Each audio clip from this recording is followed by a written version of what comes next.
Hello and welcome to the Learn and Work Smarter podcast. This is episode 44 and it is one of our monthly Q&A episodes during which I answer questions submitted by listeners. If you have your own burning question that you want me to answer on a future Q&A episode, then you can fill out the very simple form on learnandworksmarter.com. It is right there on the homepage. Okay, we have 3 questions to get through today. As always, I do encourage you to listen all the way through because sometimes we hear others ask questions that we didn't even consider asking, but that are helpful to us too. So today we are talking about burnout, managing disruptions at the office, and how to handle task and time management when your work depends on other people. You ready to get started? Let's go. Hello, you are listening to the Learn and Work Smarter podcast, the podcast for students and professionals who want to learn and work smarter. I'm your host, executive function coach, and founder of schoolhabits.com, Katie Azevedo. As a reminder, everything I mention in today's episode will be linked in the show notes, including a link to the transcript, which you can also find at learnandworksmarter.com/podcast.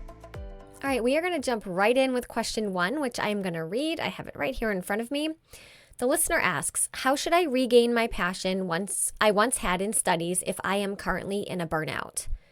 This is a great question, and I think it's a topic that I'll probably address more fully in a future episode, so thank you for that inspiration. So I want to start by making an important distinction between typical job or school stress and occasionally feeling overwhelmed, okay, and full actual burnout. They're kind of the same concept, but they are on different ends of the spectrum. In school, it is common and just part of the process to get stressed out and overwhelmed sometimes, maybe sometimes for even weeks at a time, depending on what season you're in, if you're taking hard courses, whatever activities you have going on outside of school, things like that. The thing with stress and, your general variety of overwhelm is that we typically know what we need to do to feel less stressed. Right? Typically, it is a matter of I have too much work to do and not enough time to do it. And it can also be a matter of I have a reasonable amount of work to do, but it's just really hard. Okay? And although that's a tough situation to be in, it has a solution and we are in control. We either make time to do the things or we don't do the things. Right? Those are kind of our only 2 options. And in the case of being stressed by a task that's, hard, we either figure out how to do it or we don't do it. Those are our options for dealing with that kind of generic stress related to school. I'm going to direct you to episode 4, which is called What to Do When You're Overwhelmed, Practical Strategies that You Can Use Now. That is the number 1 most popular podcast episode that I have recorded to date, according to my analytics. And so I know that it is resonating with people and you might find that helpful too if you haven't listened to it already. But burnout is much more extreme. Burnout often lasts much longer than your typical stress. Sometimes it can last for months at a time. It is not often connected to something specific like final season or having a bunch of projects due at one time or, a hard test coming up. In other words, because it is hard to pinpoint exactly what's causing burnout, we can't always identify a clear solution. And it's also true that constant, regular variety stress can turn into burnout if you don't have the systems and strategies in place to learn how to manage those overwhelming periods in school. So to sum it up, stress is more short-term, and burnout is a result of a cumulative buildup of short-term stress that just never seems to end. But there's some wording to your question that gets me thinking a little differently because you ask, how should I regain my passion I once had in my studies if I'm currently in a burnout? And that has me thinking that there's really 2 parts to this question. It sounds like you are burnt out, and it sounds like you've lost motivation for your studies. And although they're related, I really think that they're 2 different things. And my thought is that the best approach is to address the burnout first, and then ideally that could help renew some of your passion and motivation. We've talked all about motivation versus discipline back in episode 8. I'm going to leave that link below. But in that episode, I emphasize how tricky motivation is because it is an emotion. And that is just not something we can turn off or on whenever we want. So what I'm suggesting here is that we address the problem from the side that we have more control over, which is burnout rather than your passion. So, like motivation, burnout can be tricky too, and everybody's situation is different. But at its core, burnout really does stem from feeling like there's no end in sight to the onslaught of things that you have to do and how little time you have to complete them. There's often this sense of never feeling done, never feeling satisfied, never going to bed at night because you feel like you just didn't do enough and there's, always something else to do. And of course, all of that can lead to a dip in motivation. Burnout can also come from this sense of you know what you're working toward, but the payoff, the result, the degree, the promotion, the thing that you're working toward is so far away. And so all of the effort that you're putting in day to day doesn't have an immediate reward. It has a long-term reward, but you're not seeing the immediate rewards day to day. And that can lead to burnout too, because you get the sense of like, why am I even doing this? You know why you're doing it. You're doing it for the degree, for the certification, for the qualification, for whatever the reason. Okay, but sometimes we lose track of that when we don't have the immediate reward, after we complete each daily task. But I have a few suggestions here. My first suggestion is to take a holistic look at how you're spending your time. How we spend our personal time and how those activities make us feel can impact how we feel about our studies. Same thing for work. If you're a working professional, listen to this. The advice applies for you as well. So every time I say studies, just think work, okay? But I think it's worth asking yourself if there's anything that has nothing to do with school that might be contributing to your burnout. Are you working too hard in other areas of your life? Are some of your relationships burning you out? Are you not sleeping well enough? How's your health? Are you finding joy in other places?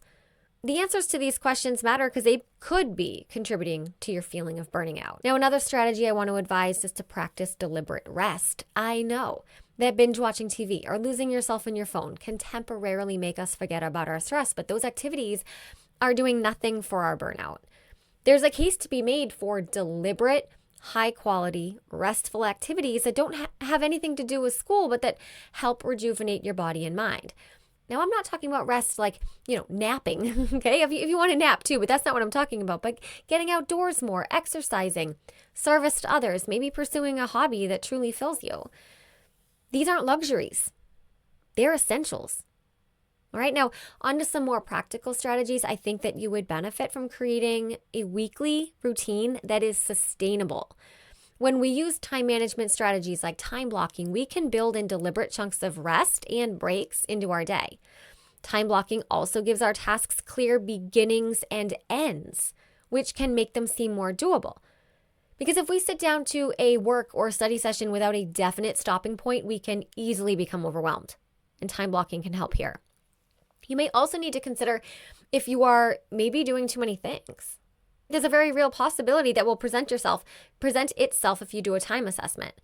In episode 12 called Are Your Productivity Systems Broken? I share some strategies for how to identify where your sort of weakest links might be. In the show notes of that episode, I include links to 2 free resources: a student self-evaluation checklist and a professional self-evaluation checklist. If you are indeed doing too much, then you have to find a way to do less. It's either that or slow down your pace. If you are burning out because you're doing too much, too fast, then one of those has to give. I'm not sure what you're studying or what level you're at because you didn't put that in the in your question, which is fine. But can you push out your deadline for finishing your degree if that's, what you're working toward? Can you take one less class each semester? Maybe this isn't a long-term solution. Maybe this is just a temporary slowdown and you get back into sort of your regular pace down the line. But if you don't do something different now, your burnout absolutely is going to get worse.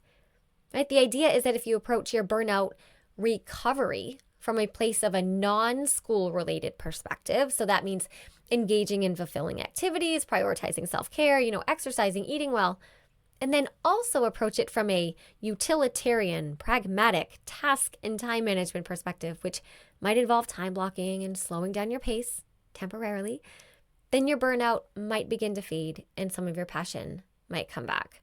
But I do feel you because I've been burned out before too. And I personally, what I do in these situations is I've gotten really good at recognizing them when they're just beginning to knock on the door. I spot the warning signs, and the strategy that I have found that works the best for me personally, this is only my personal experience, take it or leave it, right, is to do a hard stop for a few days. Now, in terms of work, this means no content creation, no showing up online, no social media. I am hardly touching my phone at all. I'm still seeing clients because I do not let them down, but I am getting outside as much as possible. I'm reaching out to friends to go for walks. When I do this for, like 3 days, I can usually find my groove again and become rejuvenated. When I was in college, I did the same thing, although honestly at the time, I don't think I knew that that's what I was doing. I had an aunt and uncle who lived about an hour away from my campus, and whenever I would start to feel burnout creeping in, I would just essentially show up at their doorstep like, hello. They lived in Connecticut, and I would go, running on their beautiful streets. They'd make me home-cooked meals. I would snuggle their pets. The change of scenery worked like magic. That's something to think about too. I'd stay for 2 nights and then head back to campus a completely different person. But this sort of hard stop for 2 to 3 days only worked if I caught the burnout early. You may need more than that, which is, why I gave you all those other more robust suggestions. Thanks for submitting this question, and I hope some of these tips help. All right, we are moving on to question number 2, which I also have written here. All right, question 2. The listener writes, I work in an office most days of the week. 1 or 2 days a week, I work from home. When I'm in the office, I feel so unproductive because of disruptions from my colleagues, meetings, and last-minute tasks that often throw off my day. I try to plan ahead, but I struggle to keep up with everything, and I feel like I'm always behind. How can I better manage my time when so much of my day feels out of my control? I follow your advice, having an admin block, and I try to do that once a week, and it's helpful. Thanks so much. Love the podcast. Thank you. I like this question, and I like how I get to talk about this right after the last episode that came out, which was episode 43, which is all about how to focus when working from home.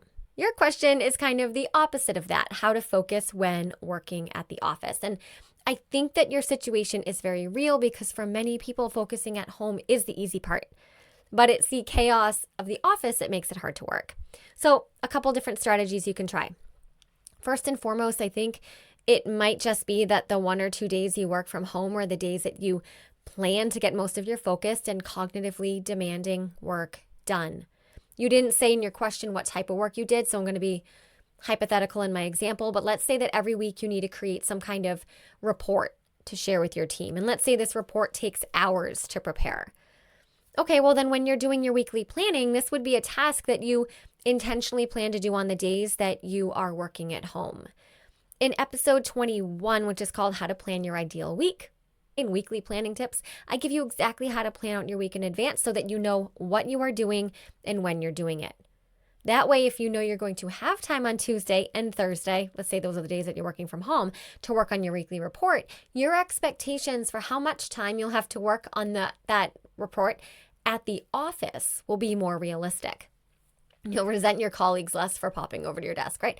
Another strategy that complements this one well, I think, is to use some of that fragmented office time to your advantage by planning your admin blocks for when you're at your office and not to do them during your valuable focus time at home.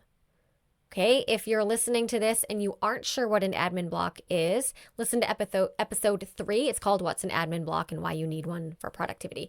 I know my listener here knows what an admin block is because you said you're already using them. So my tip to you is to plan those admin blocks for the fragmented sort of interrupted time that you have at the office. But for anyone listening who's like, I don't know what an admin block is, listen to that episode. But essentially, an admin block is a chunk of time that we set aside to knock out those pesky admin tasks that are related to our job. They're sort of the low cognitive effort tasks, nothing like, profound thinking or creative work, but it's more like filing things, going through emails, returning phone calls, those kinds of tasks. Save all of those tasks for the office because they don't really matter if you're interrupted or not. You can do them in sort of like 10, 15-minute chunks. All right, another strategy I want to remind you of is the power hour. I teach you how to implement a power hour effectively, as well as different use case scenarios for that strategy in episode 27. I will leave everything that I mentioned today linked below. But a power hour can be helpful because we're giving ourselves a definite starting and stopping point to work on something that we have identified in advance. It's 1 hour of concentrated work without distraction. And I know you said that your issue is that your colleagues are popping in and out, but I'm sure that throughout a workday in the office, you can find maybe 1 hour where you can fend off distractions and people. Okay, you could put up your away message. You could close your door if you have one. You could not answer your phone if you have one. Put your headphones on to give the message that you're involved in something. Create a quick canned response for when people come over to your desk to chat. Something like, oh, hey, can you just give me 30 minutes, right? For example, if you only have 30 minutes left in your power hour, right? Someone comes over and they're like, hey, do you have time for a second? You're like, you know what? I'll get back to you in like an hour. All right, I'm just working on something. What is that person going to do? Be like, you know what? I really need your attention right now. Of course not. They're going to say, all right, cool. Thanks. I'll be back in an hour, right? If they don't know that we're working on something, they are gonna pop in. That's just sort of like the way that office sort of politics works. But the reason why power hours are so powerful is that the amount of work that you can get done in an uninterrupted, turbo fire 60 minutes is exponentially greater than the work that you'd get done in, let's say, like 10 6-minute periods. Right? In both cases, we're talking about 60 minutes, but it's the interruption that is so disruptive. It's the stopping and the starting and the stopping and the starting and reacclimating ourselves to a task after we've been interrupted. That is the biggest threat to our productivity and to our focus. You could also try implementing some version of office hours for the days that you are at the office. We've talked about this concept before. I didn't make up the concept of office hours. Cal Newport talks about it a lot. But one of the most helpful episodes where I talk about office hours is episode 6. Which was another Q&A episode when someone was also asking about tips for focusing at work. They had a very kind of similar scenario to you. In that episode, I explained how establishing some predictable office hours that you communicate to your colleagues can be beneficial to both you and them. There's a little friction up front when you're sort of educating people on your new mode of operation, but once that's over, like everybody wins. Okay, nobody cares. Like literally nobody cares if you're like, oh, hey, I am totally available for drop-ins and emails and phone calls and questions or messages, whatever, right? Between the hours of 12 and 3 every day, right? No one cares. They're not going to be like, well, I would prefer it to be between 9 and 12. Nobody cares. You obviously make exceptions for bosses and managers, but for everyone else, this is what you tell them. And they're going to be like, okay. Another approach could be to say that I'm not available on these days from 12 and 3 and make it known that that's going to be your focus time at the office. And if someone drops by for a question or to chat outside of those hours, you're going to feel less interrupted and caught off guard. All right. And then my final tip is to encourage you to be bold. Obviously, we need to maintain professionalism, but I think this is a place where it's appropriate to be direct and perhaps a little bold. All right, what do I mean? Could you ask your manager or your boss for permission to work one more day at home? You may need to make your case as to why this is good for your company and not just good for you, but you could prepare for that. The second area where you could be bold, I kind of just alluded to already with this concept of office hours, but it would be to tell your colleagues, I can't talk right now. I am working on something. I will come find you when I'm done. Let's chat at 4 o'clock when I'm done with this thing. There is nothing wrong with letting our colleagues know that we are working and we want to be helpful and accessible, but that a different time would be better, right? This is just sort of all under the category of good communication, and I think it can be done tactfully and professionally in a way that really, truly benefits everyone involved. That was a lot of tips, but it was a great question, so thank you for submitting it. Okay, and we are going to move on to our final question, which I am also going to read. I gotta take a minute to call it up on my phone.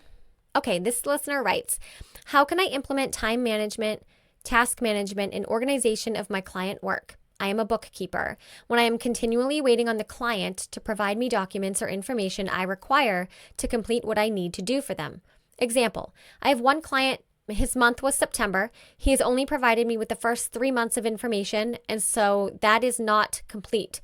So now when I get the rest of his information, I will be in a deadline to get his stuff done, which now affects my work for other clients. Okay, so I know this question may seem super highly specific to this listener's unique situation of being a bookkeeper, but at the core of this question is something that each of us can learn from. So regardless of whether or not you're a bookkeeper or your job is vastly different, we are all going to find ourselves in a situation at some point where we can't move any further in our work on a task and a project because we're depending on someone else to complete their part of it. And so the strategies I'm going to share, although I'm going to answer them specifically for this listener in her context, they can actually help anyone listening if you tweak them for your scenario. Does that make sense? Like so much of what we talk about here. So I think the honest and simplest answer here is to give your clients deadlines that they need to submit work to you by. It is unrealistic for you to cater to the procrastination tendencies and the delays of each of your clients, because then you will never get your work done. And they're hiring you to do a job, and you can't do your job if they don't do theirs, right? I think in service-based industries like yours, it is perfectly reasonable and the industry standard to let the clients know that there is a deadline that they need to meet as well. As long as you're clear with these expectations up front, right? It shouldn't be an issue. So for example, let's say that you have a new client. I'm assuming you might have some sort of maybe an onboarding process with your new clients, maybe contracts, I'm not sure. But if you don't, I suggest you create one. This could look something like a really simple one-page document where you outline how things work, kind of like a contract, okay? I don't know what your specific deadlines are, so I'm kind of making this up, but let's say it's something like this was what would be on the piece of paper, the contract that you give them at the beginning, right? It says something like, when I send you Form B, you have 3 weeks to complete the form and return it to me. Then when you email them Form B to complete, you would remind them of this deadline. A week before that deadline, you would remind them that the deadline is in a week. And there would be, hear me out, this is where it's important, there would be a consequence for not meeting that deadline. Perhaps a small late fee might be applicable here. And that could make all of the difference in the world. No one wants to pay a late fee. Again, I don't know the specific deadlines that you're dealing with, but it sounds like your clients are expected to turn in paperwork to you before you can move any further. And I'm assuming that you are the one with the actual very concrete deadlines. So the idea would be that you need to give your clients deadlines for getting you their paperwork well in advance of your very real actual deadlines that, I don't know, maybe they're related to filing taxes and things like that. That's what I mean by very real deadlines, right? You would keep track of the deadlines that you give clients, perhaps in an Excel spreadsheet or even directly inside Google Calendar. In fact, that's actually what I would do.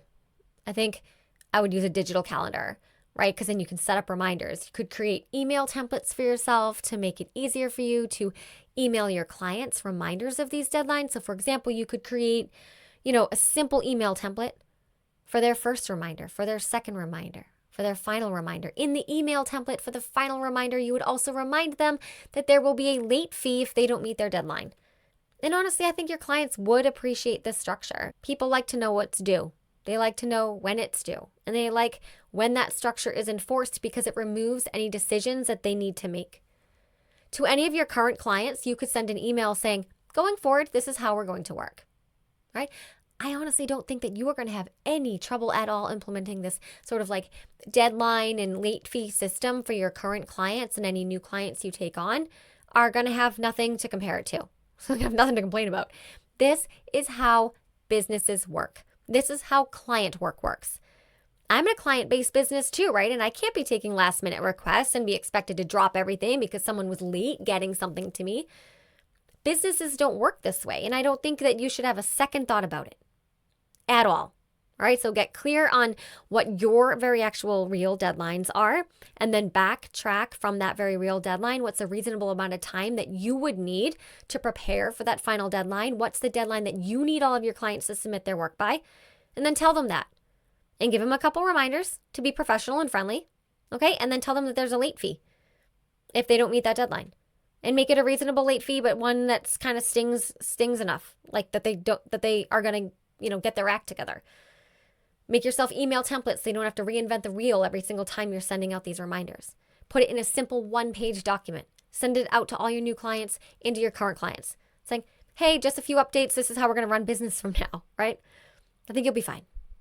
All right, my friends, we've covered a lot today, and your questions lately have been really awesome. As a reminder, You can submit your own questions for my next monthly Q&A episode at learnandworksmarter.com. There's a form right there on the homepage. I already have some questions that are in the queue for the next month. So if you submit questions, but I don't get to them in the November Q&A, I promise you that I will still get to them. Please don't forget to like and follow and subscribe to the show, whether that's on a podcast app or on the Learn and Work Smarter YouTube channel. I work really hard to put all this content out here for free, and simple gestures like sharing the podcast with someone that you know means the absolute world to someone in my position. I appreciate each and every one of you for coming along this podcast journey with me that I am having so much fun figuring out. And remember, never stop learning.